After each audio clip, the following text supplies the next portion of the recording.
कुछ लोग आपकी ज़िंदगी से जाने के लिए बहाने ढूंढ रहे होते हैं और सिर्फ ढूंढ ही नहीं रहे होते बल्कि वजूहात पैदा करते हैं कि किसी सूरत हम उनसे बिगाड़ें और वो बहाना और वक्त देखकर निकल जाएं।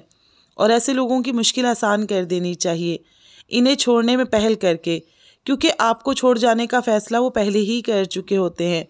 फिर ऐसे लोगों को बांध कर रखना नामुमकिन होता है। अस्सलाम वालेकुम, welcome back to my channel. कैसे हैं आप सब? उम्मीद करती हूँ खैरियत से होंगे, जहाँ होंगे हिफ्ज़ व मान के साथ होंगे।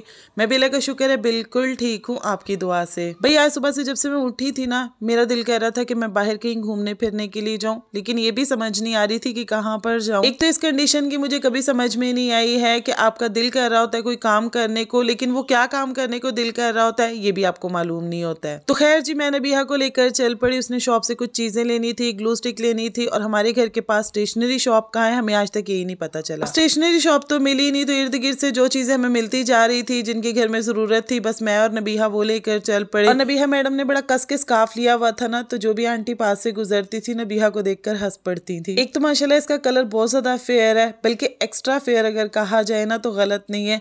और जब ये स्कार्फ को अच्छी तरह से लपेट लेती है ना, तो ऐसे लगता है कि जैसे अंडे को पैक किया हुआ है। हम सबकी आदत है कि हम इसको छोटी आंटी कहकर बुलाते हैं, जिस पर इसे बहुत गुस्सा आता है। कहती है मैं तो बिस्लांटी खाती हूँ, पापड़ खाती हूँ, आप लोग मुझे आंटी क्यों कहते हैं। और जब ये किचन में जाती है, रोटी पकाने की जिद करती है या किचन में कोई और काम करने की जिद करती है, तो हम कहते हैं कि तुम छोटी हो। तो फिर कहती है कभी आप लोग मुझे आंटी कहते हैं, कभी आप कहते हैं कि मैं छोटी हूँ। पहले आप लोग फैसला कर लें कि मैं क्या हूँ। इससे जब भी कोई इसकी एज पूछता है, ये माशाल्लाह से 8 साल की है, लेकिन अपनी एज से बड़ी लगती है। और कुछ इसे खुद भी बड़े बनने का बहुत ज्यादा शौक है। इससे जब भी कोई इसकी एज पूछता है ना, ये फौरन से कहती है मैं 9 साल की हो गई हूँ और अप्रैल में मैं 10 साल की हो जाऊंगी। अच्छा, हम लोग जब छोटे होते थे ना, हमें भी बड़े बनने का बहुत शौक होता था कि जल्दी जल्दी बड़े हो जाएं, कानून के खजाने हमारे हाथ लग जाएंगे और हम पर लगाकर उड़ते फिरेंगे दुनिया में। ना स्कूल होगा, ना ही ट्यूशन जाना पड़ेगा, ना ही पारा पढ़ना पड़ेगा। और अभी ये हाल है कि बच्चों को देखकर हसरत करते हैं कि काश बच्चे ही रहते, किसी बात की कोई टेंशन ही नहीं होती थी। बड़े होकर कुछ टेंशनें किस्मत में लिखी हुई होती हैं, कुछ टेंशनें हम अपनी जिंदगी में खुद ही बना लेते हैं। जैसे कॉलेज वाली टेंशन मैंने पाली हुई है। अब दिल नहीं भी कर रहा हो ना, तब भी प्रैक्टिस करने के लिए कॉलेज जाना पड़ता है। और सच पूछे ना तो स्टडी की वजह से मुझे सिर्फ ये कॉलेज बुरा लगता है। वैसे मुझे अरफा बहुत ज्यादा पसंद है,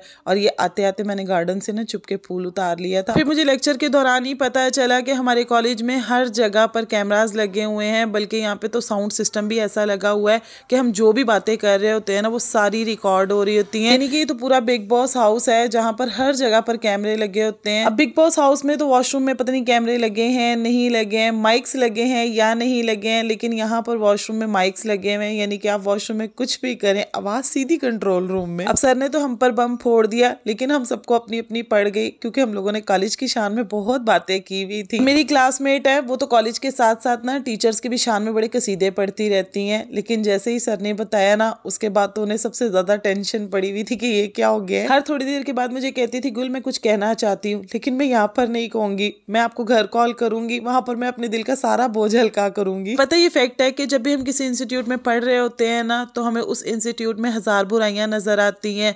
यहाँ पर ये फैसिलिटी नहीं है, वो फैसिलिटी नहीं है, लेकिन जैसे ही हमारा कॉलेज खत्म होता है, बस फिर हमें वो सबसे ज्यादा प्यारा लगता है, सबसे ज्यादा हर दिल अजीज लगता है। ये वो बच्चे हैं जिन्हें 2 घंटे का लेक्चर बिल्कुल समझ में नहीं आता है, लास्ट के 5 मिनट ये सर के पास खड़े होते हैं, इनको सारी बातें समझ में आ जाती हैं। और क्लास खत्म होने के बाद ये वो लम्हात होते हैं कि आपको ऐसा लगता है कि दुनिया की हर खुशी आपको मिल गई है, आप दुनिया के आजाद तरीन इंसान हैं। 2 घंटे की क्लास लेके आपने सर के सर पर एहसान कर दिया हुआ है, और इसे एहसान की खुशी के साथ आप घर ऐसे जा रहे होते हैं जैसे पूरी दुनिया आपने फतह कर ली हुई है।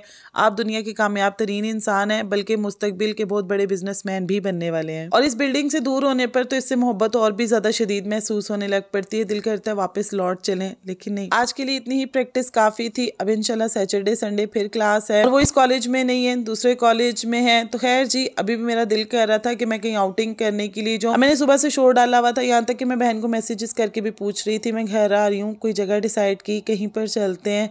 वो मुझे बार बार ऑप्शंस दे रही थी, यहाँ चलते हैं, वहाँ चलते हैं। मैं हर जगह पर इनकार कर रही थी, नहीं यहाँ पर नहीं जाना, यहाँ पर भी जाने का दिल नहीं कर रहा, यहाँ पर भी नहीं जाना। तो लास्ट में मुझे कहती कि तुम यूँ करो, तुम ना पहाड़ में चली जाओ, तुम्हारे लिए बिल्कुल परफेक्ट जगह है। मेरा एक्चुअली गाँव जाने को बहुत ज़्यादा दिल कर रहा है, स्नोफॉल देखने को बहुत ज़्यादा दिल कर रहा है। एक तो अभी स्नोफॉल स्टार्ट नहीं हुई है, दूसरा भी मेरा जाना पॉसिबल नहीं है। इंशाल्लाह कोशिश है कि दिसंबर के लास्ट में या जनवरी के स्टार्ट में जाऊँ, बाकी जो किस्मत में होगा इंशाल्लाह वही होगा। तो खैर जी, मनपसंद जगहों पर तो मैं नहीं जा सकी, लेकिन अम्मी की मेडिसिन लेने के लिए मेडिकल स्टोर पर आ गई हूँ। अच्छा, इस घर का ना एक बहुत बड़ा फायदा ये है कि घर के पास ही सभी चीजें मिल जाती हैं, चाहे वो मेडिकल स्टोर है, चाहे सब्जी वाला है, चाहे दूध वाला है, यानी कि सभी चीजें हमें बिल्कुल करीब से मिल जाती हैं। तो जो भी लेना होता है ना, मुझे ये होता है कि मेरी वॉक भी हो जाएगी, मैं सौदा भी ले आऊँगी।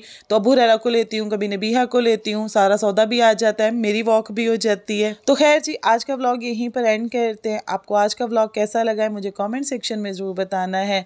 अभी आप लोगों से इजाज़त चाहती हूँ इस मोतीचूर के लड्डू के साथ, जिसको सिर्फ मैंने चखा था, पूरा नहीं खा सकती थी क्योंकि मैं डाइट पर हूँ। तो हंसते मुस्कुराते वीडियो को बड़े बड़े लाइक कर दें और चैनल को तो भाई ज़रूर सब्सक्राइब कर दें। आप लोगों की सपोर्ट चाहिए मुझे। अल्लाह हाफिज़।